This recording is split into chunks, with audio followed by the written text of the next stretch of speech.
What was it like to be sick in the time of Christ? What diseases were going around? And how did they kill people? Welcome back, everyone.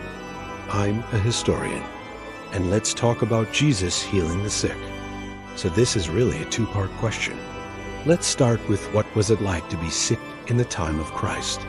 Then we'll move into the second part of the question. What diseases were killing people? I recently read an excellent book called The World Jesus Knew by Joel Green. He talks about how life expectancy in the time of Jesus was around 33 years old. You might think that's because the average person died from some sort of plague or pandemic, but that's not the case. Instead, there are three main reasons why the average person didn't live very long in the time of Jesus. The first reason was childhood diseases. In our modern world, we have vaccines to prevent many of these diseases, but in the time of Jesus, children would die from diseases like measles, polio, and smallpox. The second killer of the ancient world was malaria. Malaria is spread through mosquitoes. So if you survived the other diseases and lived to adulthood, you might have been killed by malaria. That was pretty common. Then the third reason was accidents and injuries. There weren't any seat belts or helmets or anything like that. So if you were involved in a car wreck, you probably died. If you fell off a ladder while painting a wall, you probably died. If you were building a house and the thing collapsed, you probably died.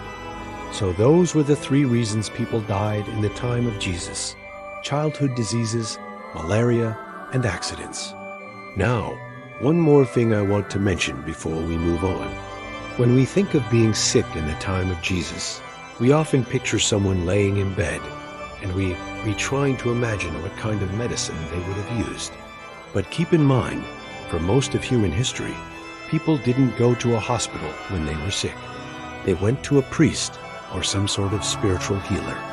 Healing in the time of Jesus was a religious act. It wasn't something that happened at a hospital. So now we've established that those were the biggest killers of the day: childhood diseases, malaria, and accidents. And we've established that when someone was sick, they wouldn't go to a hospital. They would go to a religious leader and ask them to pray over them and heal them. So then the question becomes, what diseases were causing those deaths? In my research, I came across a great list of 5 diseases that were common in the time of Christ. The first one is typhoid fever. Typhoid fever is caused by bacteria that gets into your body and then starts attacking your intestines. This disease can cause high fevers, headaches, weakness, and stomach pain.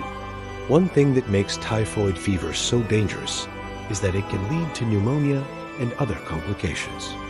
People can die from those complications. This is another one of those diseases that we can get vaccinated for in our modern age. But in the time of Jesus, people had no idea that there was a vaccine available for this disease. So many people were getting sick and dying from it. The next disease on my list is tuberculosis. Tuberculosis is also known as consumption. This is another bacterial infection, and it usually attacks the lungs. Symptoms include a cough, chest pain, fever, night sweats, and weight loss. Now, keep in mind, in the time of Jesus, people didn't understand that this disease was being spread by bacteria. They thought it was being spread by bad air. So they tried to treat this disease by changing their air, spending time in different climates. That's where we got the word consumption from. People thought that you could consume this bad air. So they went to Egypt and other places to try to get rid of this bad air. But unfortunately, they couldn't cure the disease. The next disease on my list is cholera. Cholera is another bacterial infection, and it causes the body to have severe diarrhea and vomiting. This can lead to dehydration and death. Keep in mind, back in the time of Jesus, people didn't understand basic hygiene.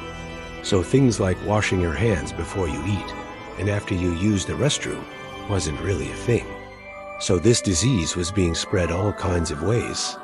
People were coming down with cholera because they touched things that had the bacteria on it and then put their hands in their mouth.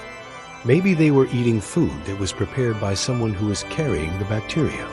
Lots of different ways that this disease could be spread. And again, we have antibiotics now, but back in the time of Jesus, it was incurable. Then we have leprosy. Leprosy is a bacterial infection that can cause sores, nodules, and paralysis. Leprosy is interesting because it's mentioned in the Bible. Jesus healed many people of leprosy, and people with leprosy were outcasts in society. They were shunned by everybody. They couldn't really be around other people.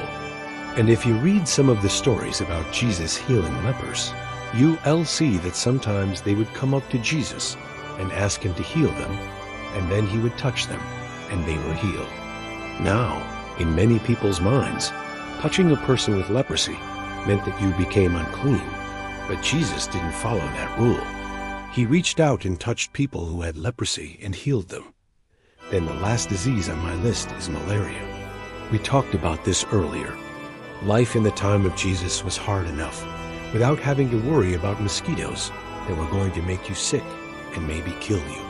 But this was the reality. Malaria was spread by mosquitoes, and it's still a problem today. If you live in a warm climate and there are mosquitoes, then you need to be careful with malaria. But fortunately, we have medicine now to prevent and cure malaria. Back in the time of Jesus, there was no medicine. There were herbs and plants that people would use to try to help alleviate the symptoms, but there was no real way to prevent malaria or cure it. When we look at this list, we realize that almost every single one of these diseases is preventable or curable in our modern world. We live in such a blessed time right now. Think about all the medical advancements that have happened just in your lifetime. For example, when I was a kid, I remember there was a commercial for a medicine, and it said, "Do not use if your tongue is red, your gums are red, or if you have a rash." This was the days before we understood HIV and AIDS, so that commercial scared me away from ever taking that medicine. But now we understand that medicine can be taken even if you have HIV and AIDS. We don't have to worry about that anymore.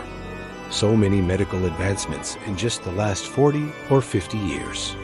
And that's not even counting all the advancements that have happened before that. So when we look at this list of 5 common diseases that were killing people in the time of Jesus, we can see how advanced our medical science has become.